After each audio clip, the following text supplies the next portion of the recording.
Dans le cadre de la lutte contre la COVID-19, l'UNESCO et la CEDEAO ont décidé d'accompagner les pays d'Afrique de l'Ouest pour mener des actions de sensibilisation contre la propagation de la COVID-19.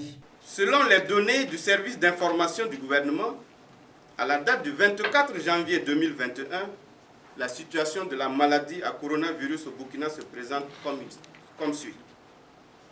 Le nombre de cas confirmés, 65, tous à transmission communautaire.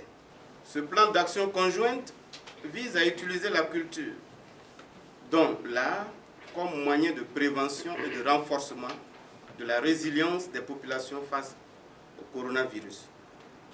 D'où le modeste soutien apporté à 3 artistes par pays, par l'UNESCO et la CEDEAO, afin que les artistes produisent des messages de sensibilisation contre la propagation de la COVID-19.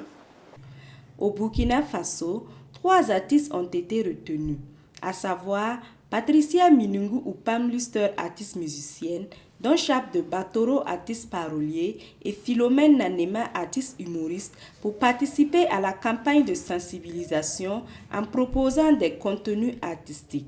Ces œuvres ont été présentées à la presse lors d'une conférence ce mardi 25 janvier 2021.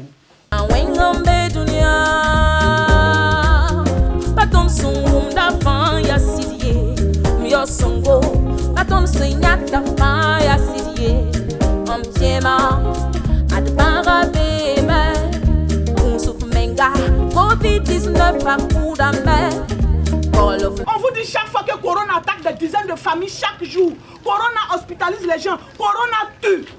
Hein? On dit protégez-vous, soyez prudents, soyez vigilants. Parce qu'il y a un nouveau modèle qui est sorti qui est plus pire que celui qui est là. Malgré ça, n'importe qui va quitter n'importe où, n'importe comment, avec son comportement de célibataire pour venir partager le virus aux gens ici. Regardez comme elle a arrêté là-bas, saleté là. C'est qui est sale? La Covid, c'est le lieu de rappeler des valeurs humaines et morales. Les anciens disent que ce que tu fuis te suit. Ce dont tu fais face s'efface. Face à la Covid, rien ne sert de fuir. Au contraire, faisons face de façon responsable. Respectons les gestes barrières. Prudence, vigilance. Ceci est un message de l'UNESCO et de la CEDEAO. C'est un sentiment de satisfaction pour ces artistes. Ils sont reconnaissants d'avoir été retenus à participer à la sensibilisation contre la propagation de la COVID-19. C'est un sentiment de satisfaction et de reconnaissance. Ça montre que ce qu'on fait est vu, le travail qu'on abat au quotidien vraiment est remarqué et vu.